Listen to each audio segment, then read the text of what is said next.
two, dismantle the administrative state and return self-governance to the American.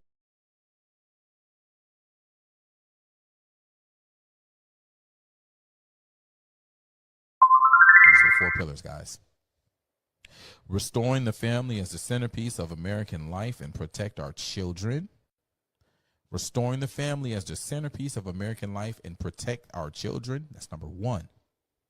Number two, dismantle the administrative state and return self-governance to the American people. Three, defend our nation's sovereignty, borders, and bounty against global threats. And four, secure our God-given individual rights to live freely, what our Constitution calls the blessings of liberty.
Guys.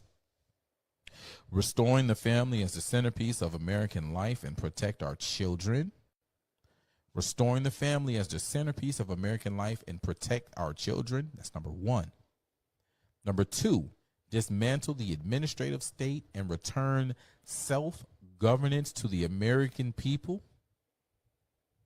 Three, defend our nation's sovereignty, borders, and bounty against global threats.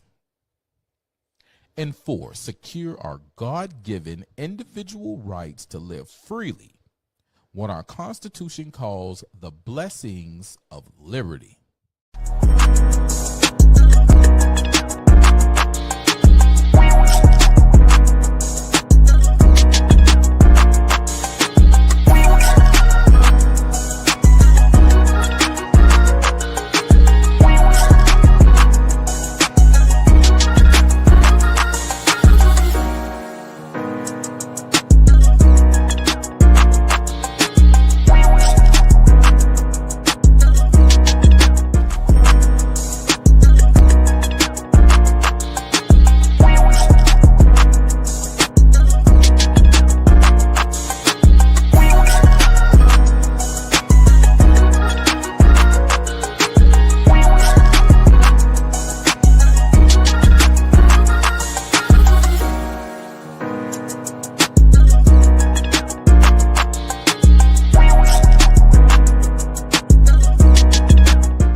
Restoring the family as the centerpiece of American life and protect our children.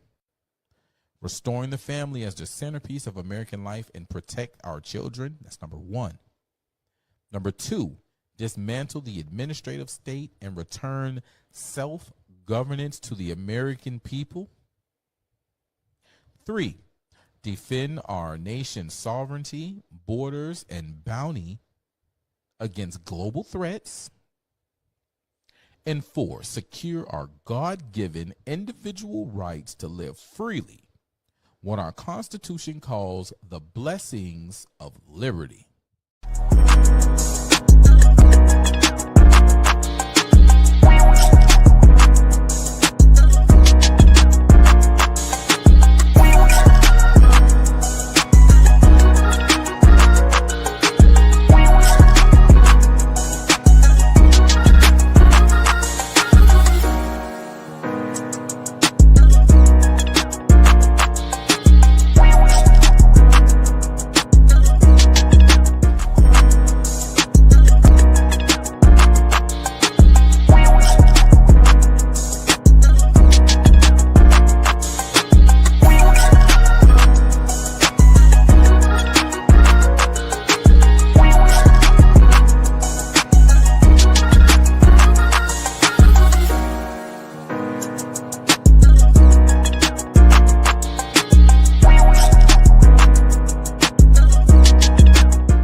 Guys. Oh, yeah, we are back and we are live.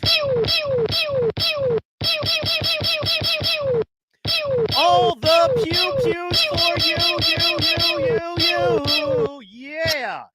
Guys, I am excited to be here. My partner, don't know what's going on with him. Texted him, told me that he was hung up handling some business, absolutely, and hadn't really talked to him today. And he said he was busy about an hour ago. I texted him, did you want to go late? What are you thinking? Have not heard back. So I don't know what's going on with that. All I know is that we do a podcast. The plan was to be here at 7. Did the pre-show work. Did everything I'm supposed to do. And, just still waiting here. I think my partner may have been becolted, and therefore I am, you know what I mean, running solo right now, and that's okay. Will we be solo in the future? Who knows? You know what I'm saying? But we're here now, and we are running it, and we're going to have a good time. Guys, I'm excited. I got to be honest with you. Thank you so much for tuning in. I got to give you and maybe one more, because you're awesome. So we got a lot to get into. I'm going to go brief. I'm hoping Protocol comes on in, comes through, hits it. I know he's hung up. Like I said, texted him, didn't hear anything back. Try to do everything right. So, you can only do what you can do. And, so that's what I'm doing. And everything shakes out.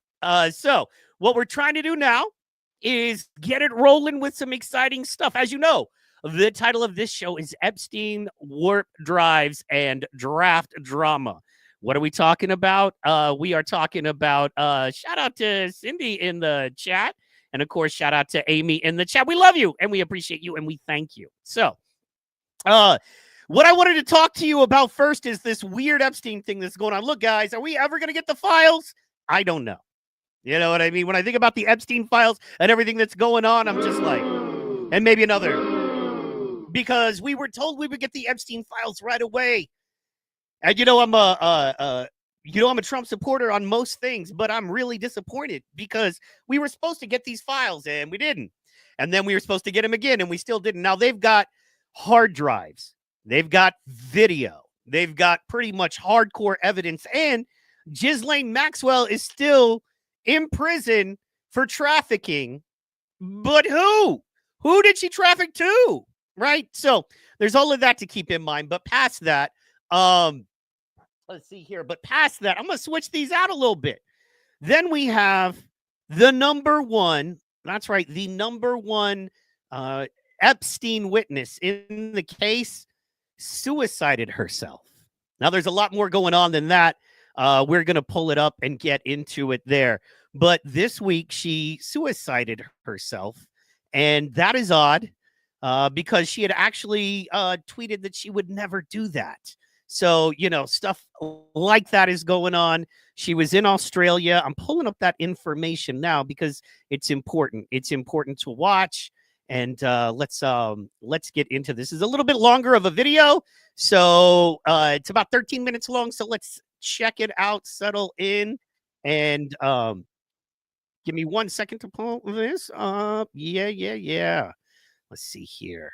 And this is from friends of the show, Timcast. All right. And that is up. And let's watch together.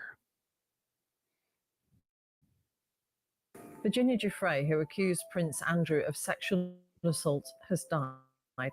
Her family say that she took her own life at her home in Australia. She was 41. Last month, it was reported she'd been in a serious car crash. She claimed disgraced financier Jeffrey Epstein and his friend Ghislaine Maxwell had trafficked her when she was 17. Virginia Giuffre was one of the most prominent accusers of Jeffrey Epstein, the disgraced US financier accused of running a vast sex trafficking network. He knows what happened. I know what happened. And there's only one of us telling the truth.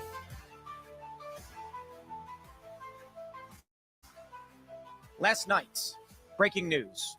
Virginia Giuffre, one of the key Epstein witnesses, reportedly died by suicide. And I'm going to say it right now, I do not believe that Occam's razor would suggest that is the key reason for death. Now, far be it from me.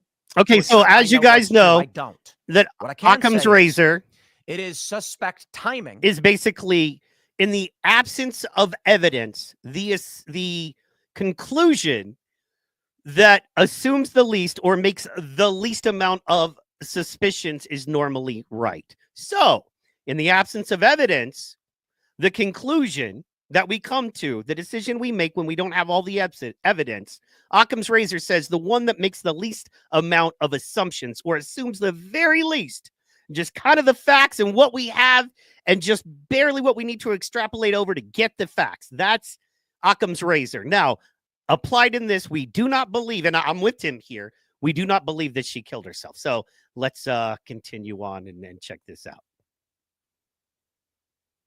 And there is a lot to this story outside of just some declaration.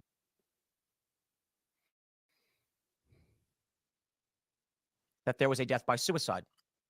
Virginia Giuffre had been involved in a bus accident, claiming that it caused severe injuries, putting her in critical condition, and she had only days left to live. She wanted to see her kids one last time. However, the bus driver said it was a minor collision. I bumped their taillight. That's it. All this happening as Pam Bondi was supposed to release Epstein files and then did not. Well, she did, but it was nothing new. It was old stuff. Reports are then that documents from the FBI office in New York were boxed and sent down to be investigated by the FBI that we trust. So what is really going on? I think it's fair to say, my friends, no one is going to believe that this was a simple suicide. But more importantly, correct, I would say, simply because someone says it is so does not make it factual reporting that you can just state. NBC News asserts it as definitive. Virginia Giuffre, one of Jeffrey Epstein's most prominent abuse survivors, dies by suicide. How do they know? Someone said it. That's it. Now, look, often we'd like to say, in the absence of evidence, the solution that makes the least amount of assumptions tends to be correct. That is Occam's razor. Well, I just told y'all that. Sorry, I didn't realize he went into that. My bad. When you hear horse, you think horses, not zebras. Or for our Commonwealth friends, zebras. But you get the point.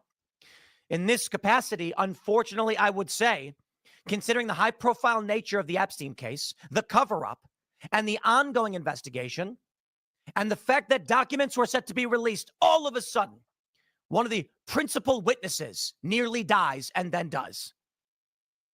Well, the simple solution is something is blocking the release of documents that Pam Bondi said would come out already. Does it make sense for all of these strange coincidences to occur at once? Unfortunately, it does not. That is not to say that there's a grand conspiracy. Who knows? But I believe it does show that the solution that makes the least amount of assumptions would be interference of some capacity. Here's a story from NBC News. They say Virginia Giuffre, one of the most prominent survivors of Epstein's abuse, has died by suicide, her family said Friday. Giuffre, 41, died in Neergaby, Australia, where she had been living for several years. One of the earliest and loudest voices calling for criminal charges against Epstein. I want to show you this tweet. This is what makes it all so strange. About 5.5 years ago, Virginia Giuffre tweeted. Please pay special attention here. As you can see, about 5 years ago, she tweeted this out. Now, even more suspicious stuff has gone down, but this is, remember, if you guys are just tuning in, the number one witness, a woman who said since she was a young teenager had been trafficked by Epstein and said she had names and faces of politicians, world leaders, celebrities, you name it. So she posted this. We'll get a little bit more into it, but there's so much shady stuff going on here. It's frustrating, y'all. It is very frustrating. So we're going to get a little bit more into it, but pay attention because this is what the woman who just killed herself, the number one witness in all of Epstein's everythings, this is what she tweeted. I am making it publicly known that in no way, shape, or form am I suicidal. I have made this known to my therapist and GP. If something happens to me, in the sake of my family, do not let this go away and help me to protect them. Too many evil people want to see me quieted. Now, a lot of people are sharing this tweet, and they're saying, see, she wasn't suicidal. But the response from, I don't know, for some reason, prominent corporate press individuals has been, yeah, but it's from 6 years ago. I say, and? So what? 6 years ago, she was working on this. She wanted this man brought to justice. She was in a photo with Prince Andrew and Ghislaine Maxwell implicating him and, let's just say, destroying his life. He was stripped of his titles by the Queen, or whatever that means. You know, she stripped him of something in the royal family. Certainly, it would seem there were people who were not happy with her. Now that the Epstein case has been reignited by the Trump administration, Exactly. she dies? Sorry. What convenient timing. Can we at least say that? Can we at least say the fact that the current administration, love them or hate them, has made a commitment to the people and kind of so maybe didn't run on, but specifically mentioned multiple times during the campaign just 100 days ago that they were going to be releasing Epstein files, releasing all the Epstein files. And as we know, Kash Patel, a huge part of that. Kash Patel is who? The head of the FBI now. And then you have Pam Bondi, and they both said that they were going to be releasing it all, as well as Donald Trump. And we still haven't got it. And while we haven't got it, people who are key witnesses that could bring all of this back into court and maybe get some more justice are dying. And that's messed up, y'all. You know what I mean? That's screwed up. We'll give a boo for that right there. All right, so let's this is frustrating, but we're getting into it, y'all. I don't believe it. Now, maybe the family is saying this because they found her. Investigators came in and said, this looks like a suicide. But apparently she lived in a relatively rural area. Who knows? Quote, it is with utterly broken hearts that we announce that Virginia passed away last night at her farm in Western Australia, her family said in a statement. She lost her life to suicide after being a lifelong victim of sex trafficking. She was the light that lifted so many survivors. I'm going to say this. If there was somebody who took her life, nefarious, powerful interests, do you think the family would come out and say, help, help? No, I think they'd just say, please, please don't hurt us. We'll say whatever you want. Take a look at this. This is a story from a few weeks ago. The bus driver in the crash that left Virginia Giuffre claiming she has 4 days to live gives his side of the story. This photo was posted by Virginia Giuffre, I believe they have it in here, severely injured and bruised. She said that she had 4 days left to live because she was suffering from renal failure. She just wanted to see her kids one last time. It's very strange. The bus driver says It is strange.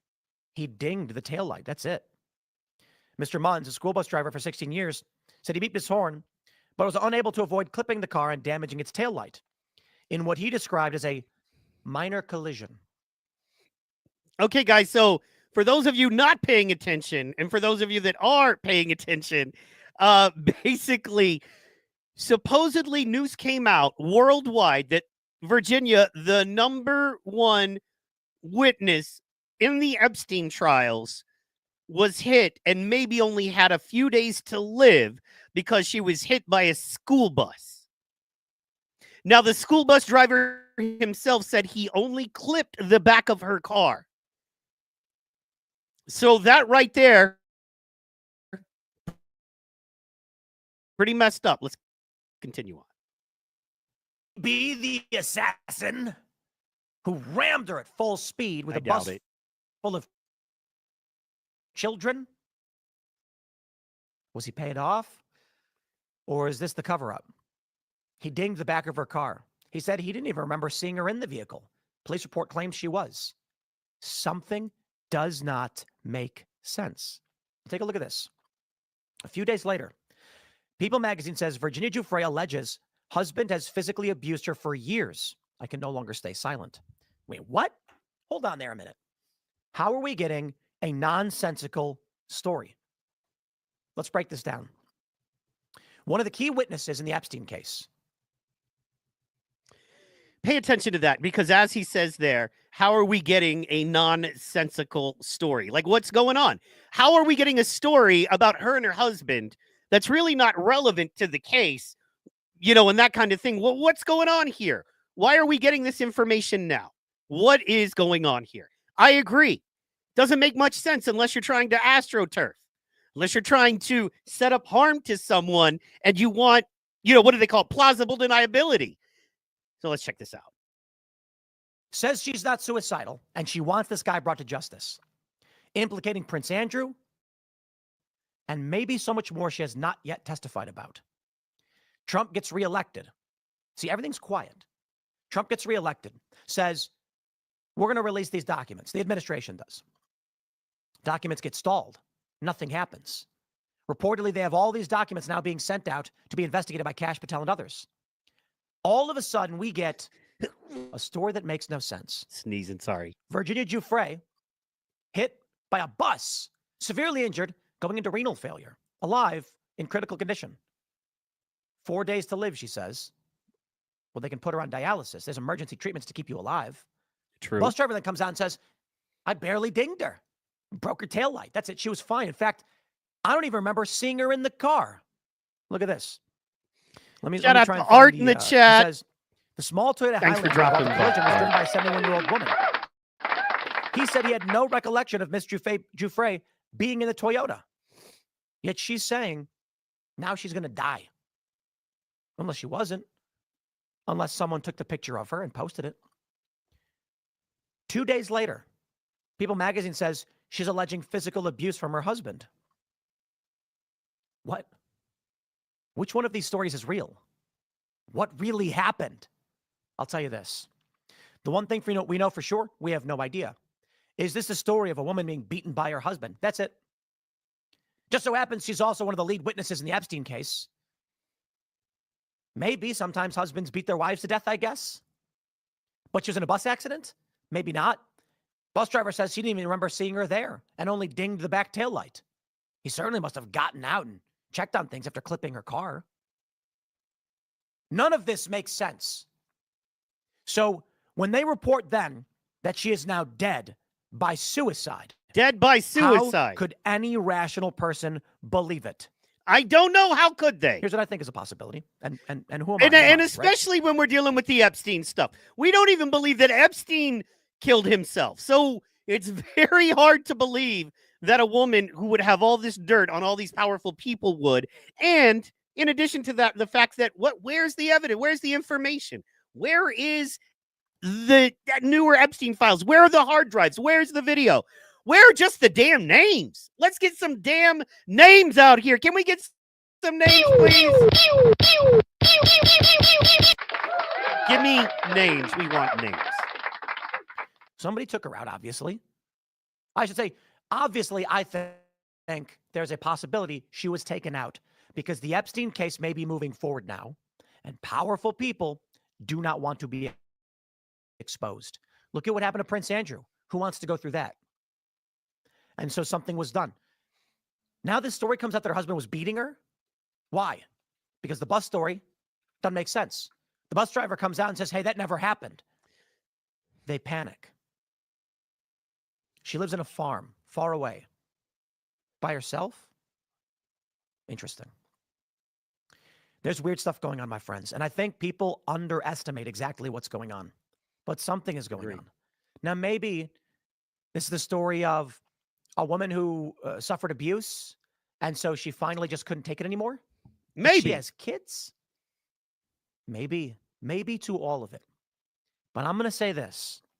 In the absence of evidence, the solution that makes the least amount of assumptions tends to be correct.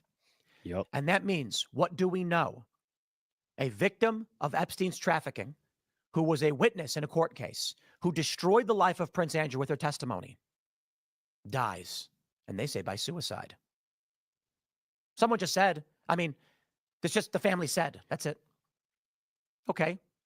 Certainly we know that powerful people are trying to stop Epstein.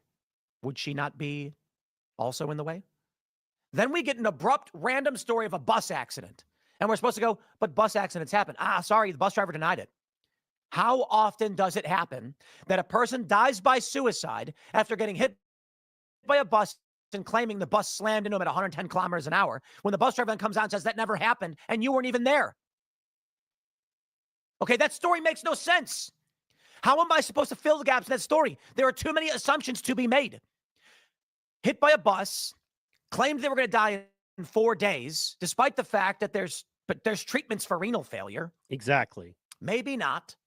Maybe it's the rare instance someone has renal failure and is not eligible for dialysis treatments to survive.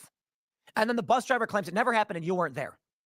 How often do stories like that happen, involving lead witnesses in international sex trafficking conspiracies involving princes and high-profile politicians? Sorry, I can't make those assumptions. He cannot.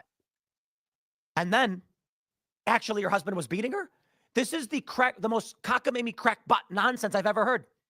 So, lead witness in an international sex trafficking case involving powerful billionaires, millionaires, and politicians. We've already implicated Prince Andrew, is simultaneously getting involved in bus accidents while being beaten by her husband.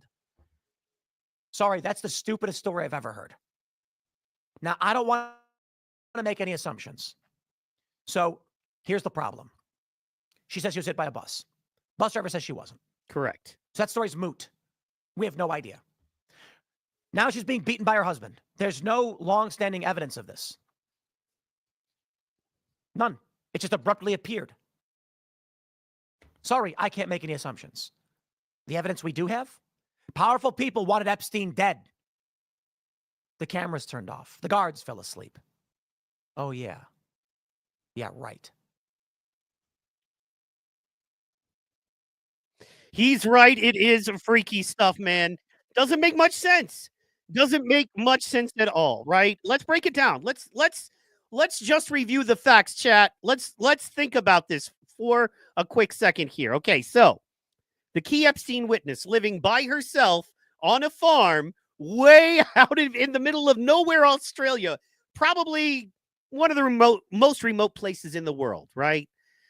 We get told we're going to get all the Epstein files and information of a guy that supposedly magically killed himself because all the guards were asleep. He did it with toilet paper. And the dude who was his cellmate is a stone cold certified killer who refuses to talk about that night. Then his body disappeared. Then, oddly, someone who looked just like Epstein was seen later on Epstein Island photographed. Oh, yeah, it's true. You didn't know? because it happened. It's darn true.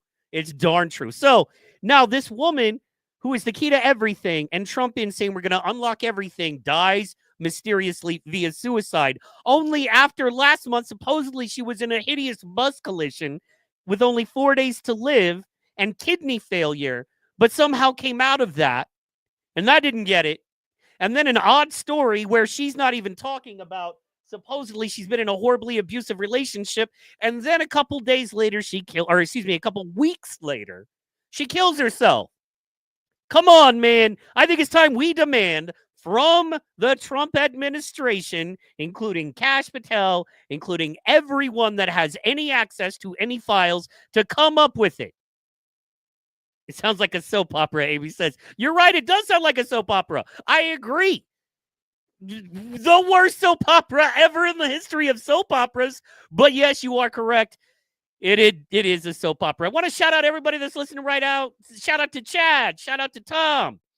Thank you guys so much for tuning in. All right, keeping it rolling. What else do we want to cover right now? Because we're going to do a shorter one without the partner here. You know, this show is a two-person bounce back and forth, get info show.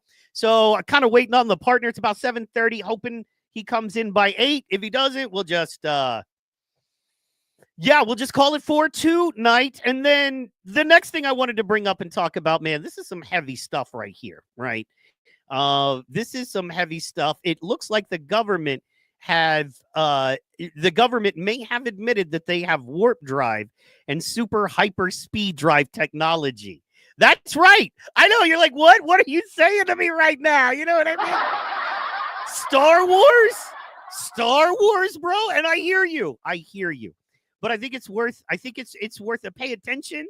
I think it's worth a look over. So that's what I want to do. We're going to check it out. Now, this guy that we're dealing with, he's an awesome guy. I've seen him on a couple of different podcasts. We're going to pull him up on a Jimmy Dore interview that he did this week. It very, very interesting. This has to do with warp drive and free energy being suppressed. Just a lot. So let's see here. Which one? We'll pull up this one right here. And we're going to share that screen. We can't get past the Kuiper Belt. Exactly. We never went to the moon. It's all a conspiracy. It's a conspiracy. So let's check this one out right here. And I agree. It is. So this is a little bit longer one. So we're going to be in Bakersfield, San Jose, California. We're going to hit the high little bit about it as we go. Ottawa, Glasgow, Manchester, Belfast, Dublin, Liverpool, Birmingham, and London. Go to jimmydore.com for a link for tickets. Very excited for this next guest. This is going to be a banger of a segment. I don't often predict this, but I'm predicting this one is going to be Ashton Forbes is here with us. He's a citizen journalist and a consultant who gained prominence for his research and theories on the disappearance of the Malaysian Airlines flight MH370. Do you remember that? I do. Don Lemon said he thought it went into a black hole. Well, guess what? He wasn't so far off. Particularly focusing on explanations involving advanced technology and the government's involvement. He has shared his insights through various media platforms, including podcasts and YouTube, discussing alleged whistleblower letters, viral videos, and the possibility of teleportation or interdimensional travel. That's the guy, Ashton Forbes. Hey, Ashton. Hey, Jimmy. How's it going? Good. Thank you for coming on. Now, what got House Office of Science and Technology, Michael? Pay attention to this, guys. This is basically the guy from the White House Office of Science and Technology Policy Director, Michael Kratzios, saying that the U.S. has technology that can manipulate time and space. What does that mean? Shout out Shane Cashman, time travel. However, but you don't have to take my word for it. Let's listen in. Kratzios, however you say his name. So he said that the government has the ability to manipulate time and space. So let's listen to him. Passenger planes are slower than they used to be. Our trains crawl compared to those in other parts of the world. Our cars do not fly. Advances have not stopped, but something has gone wrong. Stagnation was a choice. We have weighed down our builders and innovators. The well-intentioned regulatory regime of the 1970s became an ever-tightening ratchet, first hampering America's ability to become a net energy exporter and then making it harder and harder to build. We seem to have lost focus and vision, to have lowered our sights and let systems and structures and bureaucracies muddle us along. But we are capable of so much more. Our technologies permit us to manipulate time and space. Whoa. Whoa. They lead. Did y'all hear that? Let's back that So- train up. Let's back Now- that train up. That sounds to me To manipulate, have lowered our sights and let systems and structures and bureaucracies muddle us along. But we are capable of so much more. Our technologies permit us to manipulate time and space. Whoa. They leave distance annihilated, cause things to grow and improve productivity. So now that sounds to me like he's saying we developed some kind of technologies in the 70s, and then the powers that be tried to rein that in and slow it down for whatever reason. Is that what it sounds like to you? I mean, that's what he's explicitly saying. You know, the people that are trying to, paint it in a different light, I think that they're the ones who have to stretch. And for me, when I hear 1970s, I think of the Mansfield Amendment. The Mansfield Amendment is actually when gravity research had to go private, because in the 70s, the military was spending all this money on research that wasn't considered to be military. So it became this political issue, kind of like with USAID, where like they were thinking it was, being used inappropriately. And so gravity research wasn't considered to have, direct combat purpose. And so it kind of potentially got hidden in defense contractors at that point. I just think it's odd in general that we are a society that is so advanced. We know so much about physics, chemistry, biology, everything. And we just can't figure out like where all energy in the universe comes from. We can't figure out gravity. We can figure out all the other forces, but gravity is something that's just beyond us as a society. It just seems unusual to me that we, and when Elon Musk was asked about this kind of stuff on Joe Rogan, he went like full retard on any time electrogravitics is brought up. Full He says, retard. Oh, I have a class of a clearance. I would know if they have this type of stuff. That's not how that works. And then he says, oh well, Lockheed Martin and Northrop Grumman, I would know if they're hiding some advanced technology. They would compete with me in SpaceX. No, the whole point of secret technology that's beyond the paradigm is that you don't show it publicly. Right. Why do they not, break it out? Because they don't need to, because they're getting paid billions of dollars by the government not to. So people say, like, people are kind of amazed at this quote by Kratsios, I think his name is, Mm-hmm. where he says, we can manipulate time and space. He's not exaggerating. He's just literally telling people that we have gravity manipulation, and gravity is manipulation of time and space.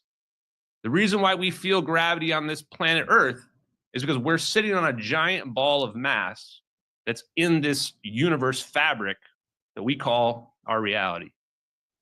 Well, I remember when I first got interested in all this stuff is when I realized that what Einstein said was that space and time were the same thing, which is still hard to wrap my mind around. But that if you move through space fast enough, that you could stop time. Yeah. And go ahead. Yeah, and he's talking about E equals MC squared. Right. And this is what I would add on to that.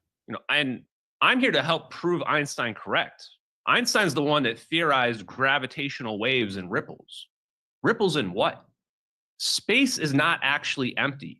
That's Shout the out. only Hold thing on. that we have to realize. And Hold it doesn't up. require Gotta rewriting send any a laws of shout out physics. to the man. Just requires Want to thank you so much for dropping in. It's just me.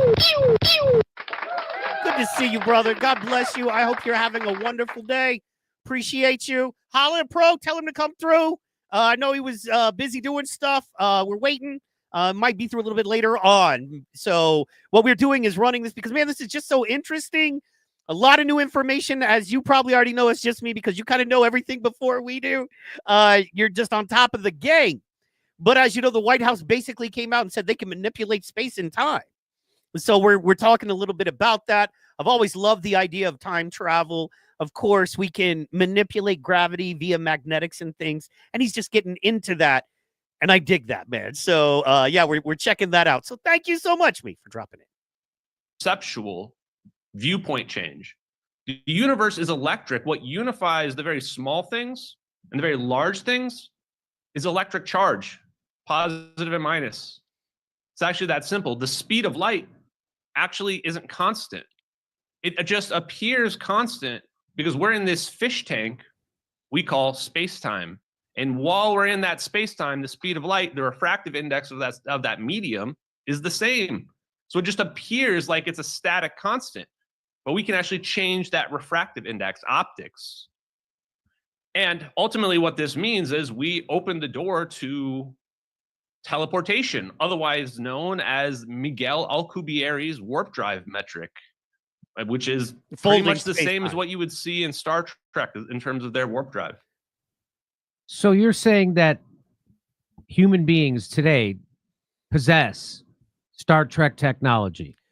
Yes. Yeah, somebody on this planet does. My guess would be that Lockheed Martin, Northrop Grumman, that there is a breakaway civilization of people on this planet. I would go so far as to say that the whole UFO phenomenon and the culture around the UFO stuff is basically just a throw off the scent, that we have figured out extremely advanced technology beyond the paradigm, that we have basically figured out space and time is not empty, and that if there is this latent energy, this 0 point energy that's out there, that we can use it to tap into for energy, produce fusion, the way that it's meant to be done, manipulating gravity, that we can produce a warp drive, which would be just like a conveyor belt, where you're manipulating the medium, like how a submarine floats through the water.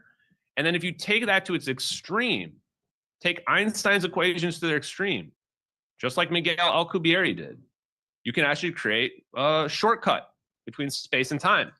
You know, just like in the movies where they say, okay, you know, take your paper and fold it in half and then puncture a hole right through it. And the math shows that that's possible. Yes. The only thing that we need is negative energy. The big lie that you're going to hear from academia is that, oh, negative energy is this exotic thing that doesn't exist. Don't think about it. Like, yes, all the math says it should exist, but don't think about it. No, it turns out the only thing is that now we realize we're in this medium of energy. We realize what we think of as zero is the bottom. It's not really the bottom. We're just sitting on top of this ocean of energy that can be tapped into. And you call that negative energy?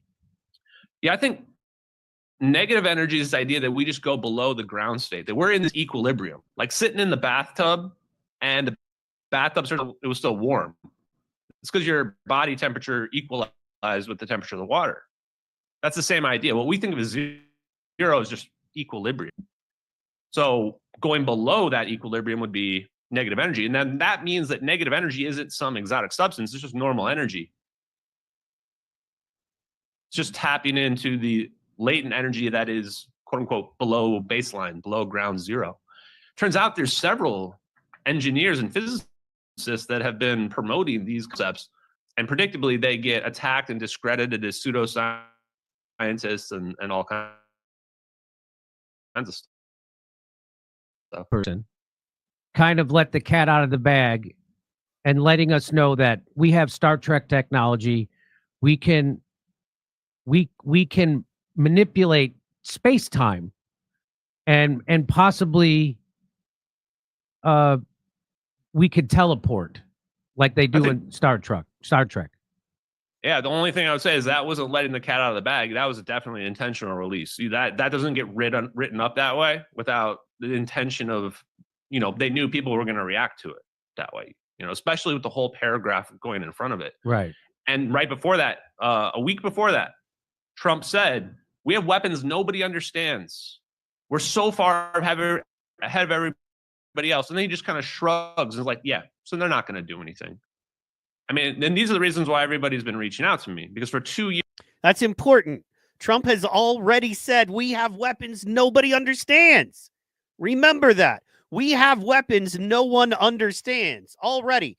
So we know that we have stuff that is far ahead of anybody else technologically. Now, what we're waiting on to use it, I don't know. I think this has something to do with the drones over Jersey.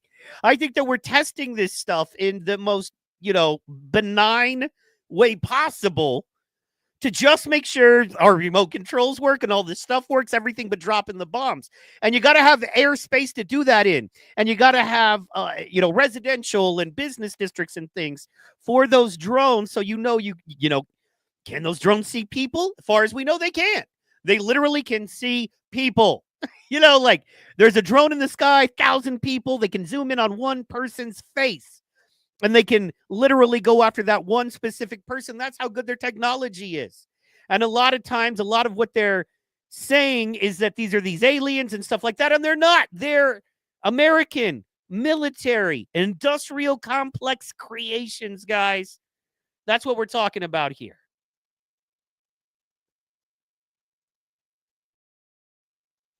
Let's see here. Years straight, I've been yelling that we have warp so far ahead of everybody else. And then he just kind of shrugs and is like, yeah, so they're not going to do anything. They're not going to do anything. I mean, and these are the reasons why everybody's been reaching out to me, because for 2 years straight, I've been yelling that we have warp drive technology. Humans have produced it. It's not aliens that have the alien warp drive technology, although maybe they do. Who should listen to this guy that was yelling that we have warp drive technology? Because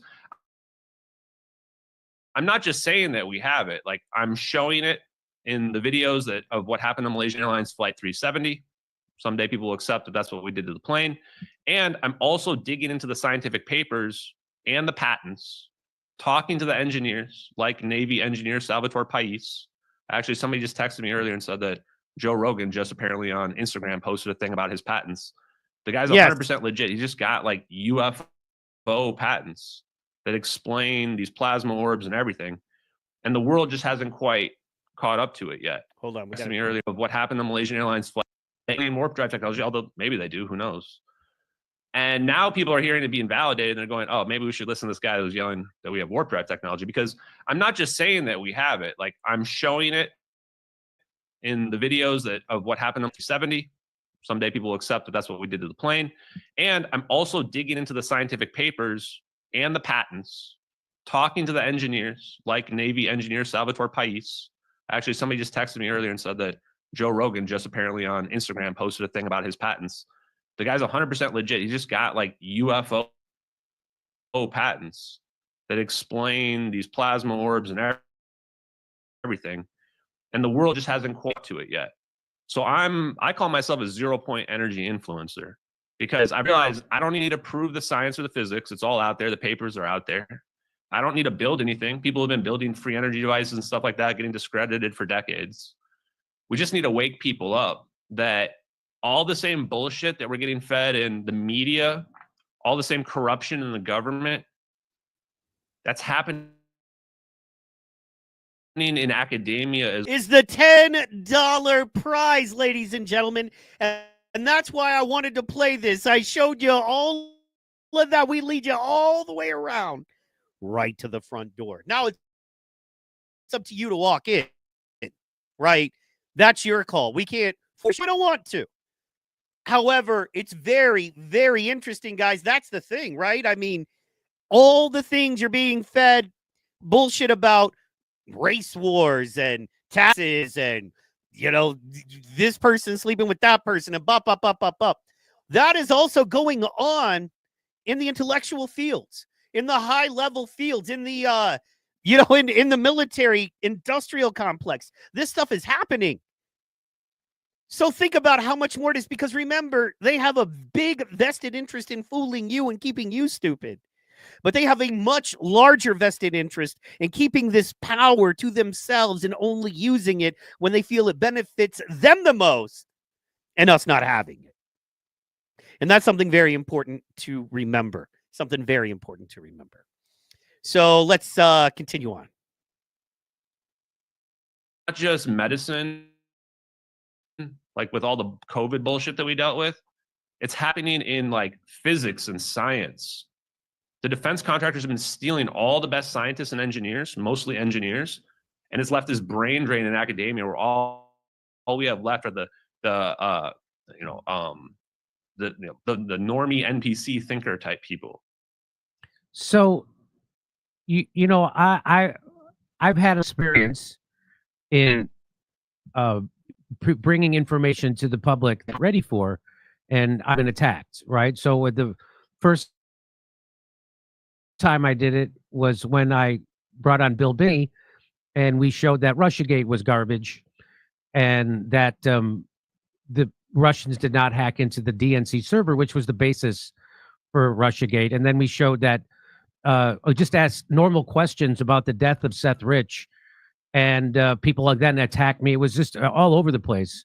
The establishment came at me, and they had their minions in the press come at me. And I just asked normal questions. I remember I was on a panel with the Young Turks with Ben Mankiewicz from Turner Classic Movies and Cenk Uygur, and I said, "Can you remember the last time a reporter wasn't allowed to ask questions about an unsolved murder mystery?" And they were like, "No." So, when was the last time a reporter me couldn't ask? because that was I was coloring outside the lines. And the establishment is very good at finding people who stay inside the lines. It's journalism is full of them, right? And so is medicine, and now you're saying so is physics. Well, the same thing happened to me with the Syrian gas attacks. The same thing happened with the Ukraine war, and then of course COVID, right? So I've had people who knew me all my life completely disown me and smear me and slander me in the most despicable ways, and in public and on social media. And everything I said turned out to be 100% correct. Exactly. And so a long way to get to it, man. And we'll call it off. This was a great video. But he's right. And it is true, man. It hurts the most when you turn out to be right on everything. You get slandered. You get shit on. You help people. You genuinely help people, man. You spend hours of your life at a computer just trying to help somebody else's dream out. And they treat you like you're the asshole for believing in them, or because you invested the time that they wanted you to invest, that they asked you to do. And now you're the asshole for bugging them about it because they want to do other things and they don't even want to promote themselves.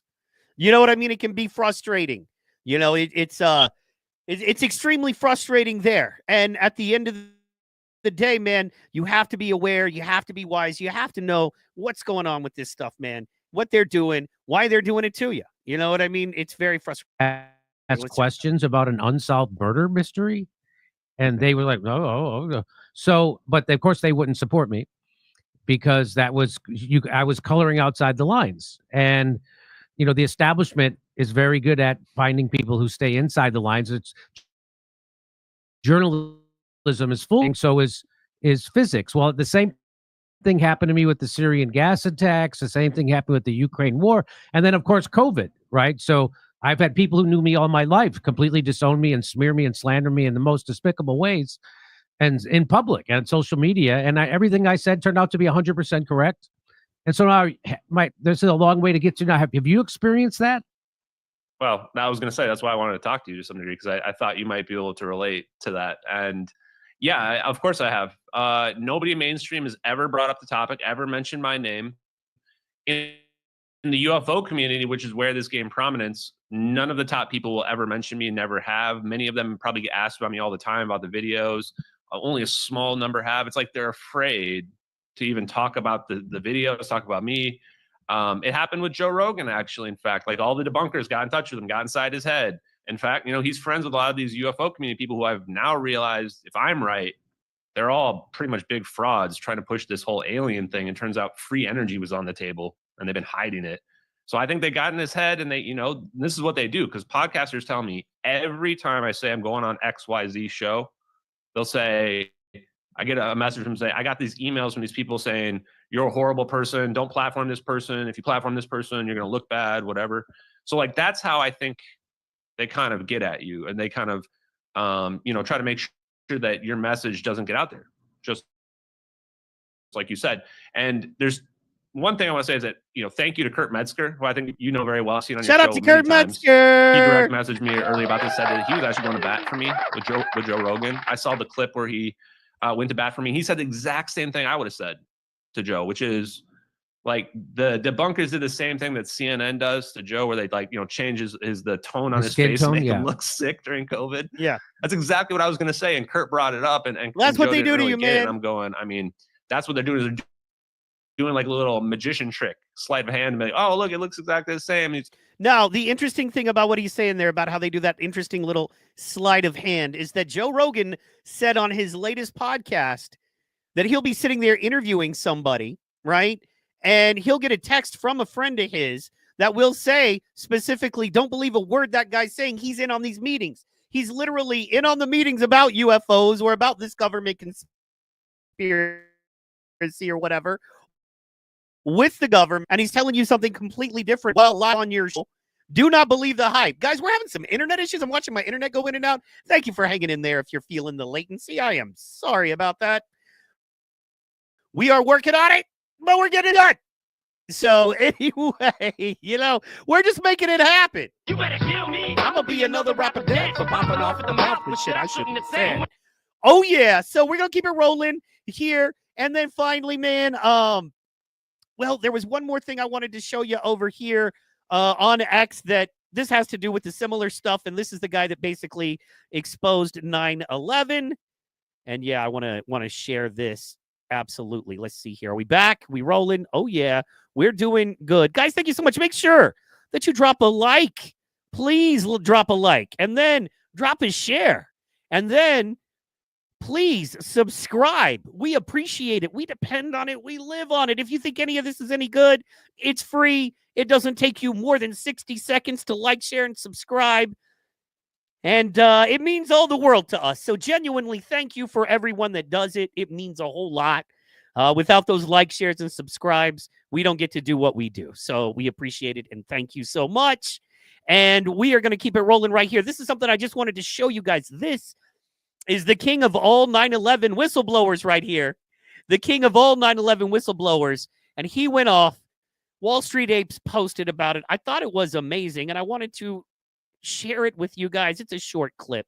But basically, before we get into it real fast, Wall Street Apes himself says, if you aren't as angry as Kurt Weldon is about the people in our intelligence agencies making millions with their own private companies profiting, off wars they're involved in and starting, you should be. Now, this nice gentleman loses it, and this is great. So let's check this out. There are good people in the agency, but there are scumbags that work in our agencies. And I know them, and they're making money. They're $1 million people, and their million companies are going to be exposed if it's the last thing I do. And you'll see the ties around the world to the $1 million intel people who've made money off the backs of young American kids who have died in wars while they make money. And I'll give you example after example of that. In Russia, in Ukraine, around the world, in Libya. That's what's wrong. And until we understand that, it's not going to stop. Yeah, man, he was not feeling him there. There are good people.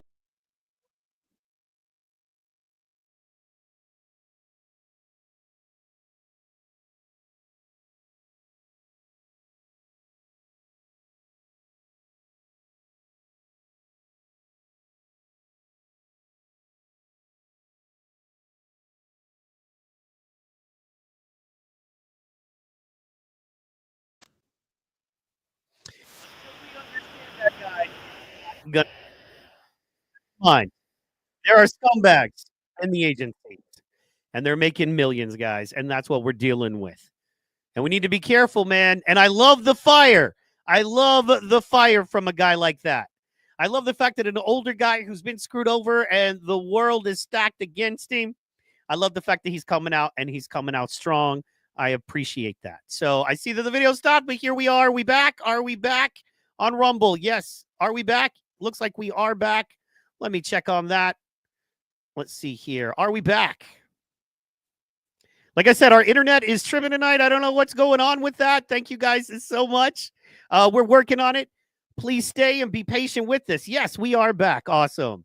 So in about a minute, sorry about that. A little latency there. We're working it out. Once again, I'm usually set up for a completely different setup. and we're doing something a little different tonight. So it's working a little different. And that's what you do. You work around. You know what I'm saying? You work around. So let me pull this up too, man. We like to end with a little comedy. We're going to call it. I don't think my partner's going to make it tonight. So let's see here. Yo. So let's see here. So about to wrap. I'm going to send him another text. About to wrap. And let's see here. Let's see here. So about to wrap. Jump in if you can. Shout out DJ Protocol. All right.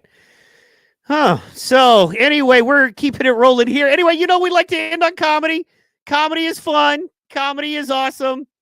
We are working this out. You know what? I have a goal, man. Trying to switch to this Rumble studio has been real tricky. I think I have it close, but we have a couple of we've had a couple of lockups. But then again, I'm seeing my internet latency, and I pay for the nice internet, so I don't know what's going on there. But we're figuring it out, guys. We are figuring it out. And thank you so much to everybody hanging in there. So if you guys have been watching the draft, it is crazy. The big deal is Dylan Gabriel went before Shedeur Sanders, and that is huge.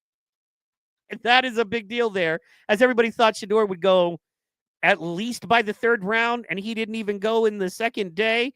It is crazy. You know, a lot of people are saying it's because, you know, basically when you draft Shedeur, you bring a family with you. And you're going to have Dion there. Now, Dion's amazing, and even the president weighed in on it, saying that Shedeur should have gone a lot quicker. He found a home.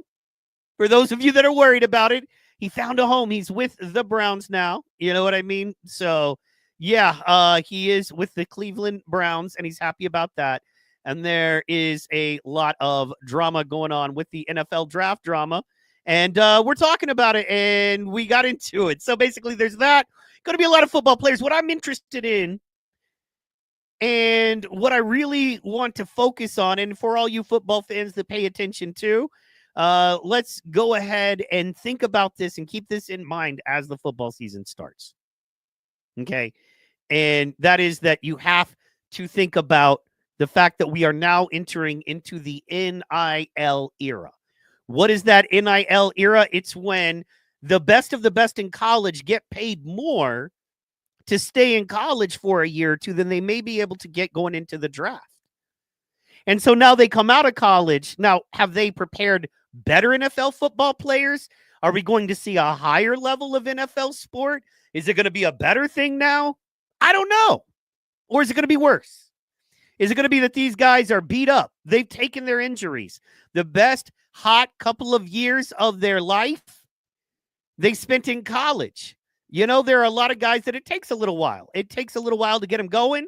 It takes a little while to grow and develop. And then there are some guys that are great young. You know what I mean? That's a big deal. So we have a lot of comments. A lot of people are happy. A lot of people are mad. You know what I mean? So this is what I wanted to pull up here. This is a great one. This is from Reply AZ. Said the NFL owners are acting like mean girls, throwing shade at Shedeur Sanders. This draft drama's got fans buzzing about the collision and unfair play. As a mom, I spot the click behavior a mile away. Time to fess up, owners. She is salty because in her heart, she wanted Shedeur to go. You know what I'm saying? I think that's a little funny. In her heart, she wanted Shedeur to go. So, yeah. Let's see here. Colin Rugg is making it a racial thing because race grifters gonna race grift, and that's just how that is. But I wanted to show this one. This one is interesting. So Miami Sports is saying that they feel like this whole draft was a mess, and I don't know if I disagree. And we got to ask ourselves, you know what I mean? Is the mess the whole point? That's why this draft has gotten a lot more pub. You know what I mean? That's why this draft seems to be way more at the forefront of social media. I mean, I can remember drafts before and you didn't sit around and watch them. You may watch the first day or the first couple of hours of the first day. You know what I mean? And you're like, for some stuff. And then you're like, for other stuff. But at the end of the day, it wasn't that big of a deal. You got fools acting like this is the Super Bowl. You got fools acting like this is the biggest thing ever. And I think that's a little silly. I just think that's a little silly there. It's not that crazy. It's not that big of a deal there. Let's see here. So, Miami Sports is saying the 2025 NFL draft has to be the worst ever. Nothing but unnecessary drama. Better players going undrafted, and I think we can all agree that some really good players did not go in the draft the order that we thought they should have gone in. Humiliation on Shedeur, which, yeah, but I don't know if it was humiliation so much as maybe we don't gas people up. You know what I mean? Maybe we don't go, oh, he's going to do this, and he's going to, you don't know. At the end of the day, you simply don't know. So respect that and go, it should be, and I expect it to be. But if he doesn't, teams have reasons. Everybody forgets. You know why? Because nobody runs $1 billion company, especially something as fickle and as hard to win in as the NFL. You don't run that stuff, Miami Sports. So you don't know why they picked or didn't pick Shedeur. That's something we're interested in, but you don't know why. First round pick, Cam Ward, great story, but was brushed under the rug. Once again, heartbreaking. Cam Ward is a hero in every sense of the word. Shout out to my boy Rashad, who loves the Ward there. And then the team owner seemed clueless on picks. It's just a whole mess. And it could be. And in a lot of ways, it looks like that. But I'm going to tell you what I think.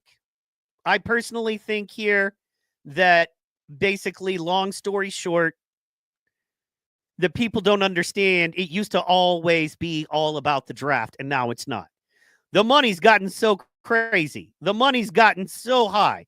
The money's gotten so costly that basically you just can't. You know what I mean? Shedeur Sanders is, mentioned every time a player was drafted. And, everybody thinks that that's the thing there. Oh, by the way, he quit his rap career. You know what I mean? He quit his rap career, thankfully. So, anyway, I just think it's funny because these teams are billion-dollar operations. A lot of them have who they want. To develop a quarterback might take a lot longer just to learn the system. It's very high-level stuff. And it might take them a little bit longer to figure all that out, dial it all in, work it all out. However, they're just saying everybody should do what we think they should do, or they're wrong, and they're not wrong. Now, I do believe that Shedeur's family, Shedeur's dad may have hurt him in the draft, but overall it's going to help him. And I'll tell you why. It's because Dion laid out what you were getting when you drafted him. So you don't want to go to a team that's going to fight that. You want to go to a team that says, this is what we're getting and this is what we want. Much better to enter into that situation with everybody at the table understanding. And I'm sure you'd agree. Versus people going in going, okay, well, we want him, but we don't really want his dad. But his dad said he's part of the package deal and we're all together and we're going to have to fight all that. Then Shedeur's not going to be happy. Dion's not going to be happy and the team will not be happy. And ultimately you, the fan, will not be happy. So make sure he's in a place where he can be happy, make his 20, 30, 40, 50 mil, and everybody walks away happy and enjoy your NFL. And guys, I hope you've enjoyed tonight. The last thing I wanted to do, man, they all over Instagram, and I love them. The last thing I wanted to do, though, is I wanted to send a very special shout out and a thank you to Miss Treese Gordon. She is amazing. We had a great show last night in Tulsa. It was simply awesome. We just had a great time. It was a lot of fun. Even though she put up a group pic without me in it, and that's hurtful, but that's okay. That's okay. I ain't mad at you. Wanted to show you they dance. They offered me to dance, but I was like, nah, I ain't dancing because, I can't dance that well. But everybody was dancing, and this was a lot of people at the show, and it was a lot of fun. I was working on the video while everybody else got to dance. And then once again, I was like, I don't know if I'm going to be dancing. You know what I mean? So Stars was amazing. Stars was wonderful. And let's see here. We're going to share this, and I'm going to show you. Shout out to everybody on the stage. That's going to be Miss Treese. That's going to be Charity. That's going to be Joe Moffitt. That's going to be Juju Rashad. And that's going to be the lovely Lynn Kay. They were dancing. Let's check this video out as we go out.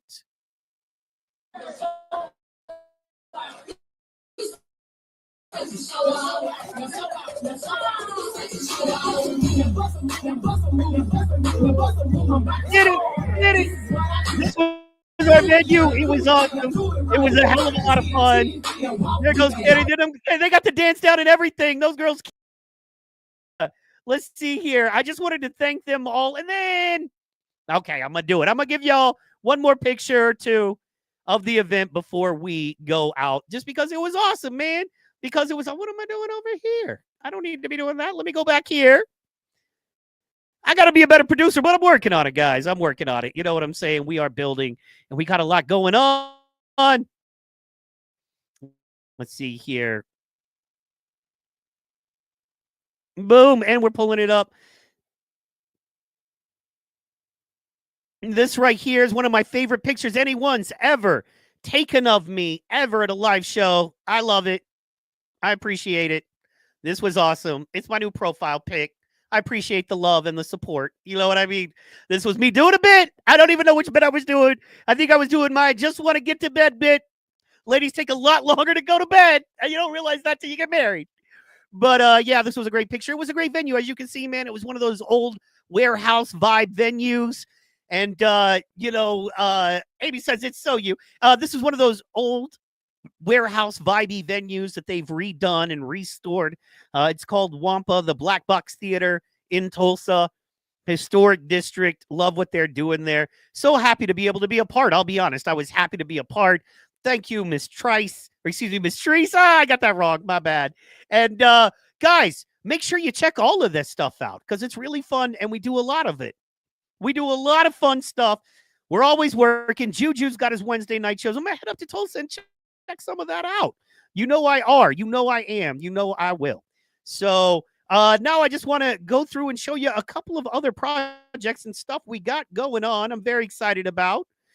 Basically, right here is one. And this is every Wednesday at 1 p.m. Eastern, 2 p.m.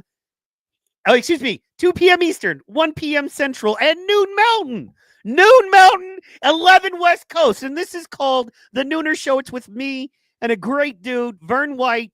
He's an artist. He's a musician. He's a card guy. That goes on every Wednesday afternoon at 1 p.m. Central. Make sure you tune in.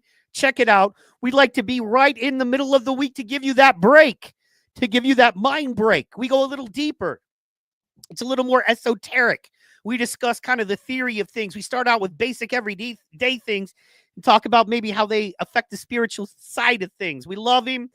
It's a great show, guys. I really hope you can check it out. It's the newest addition to the family of shows. And, we're really proud of it. We're doing a good job there. And we're getting great response, like an amazing level of response.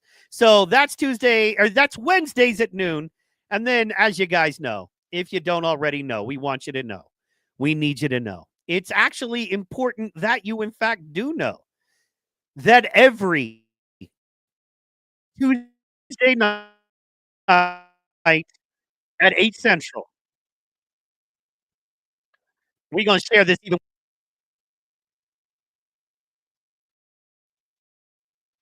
Here it goes.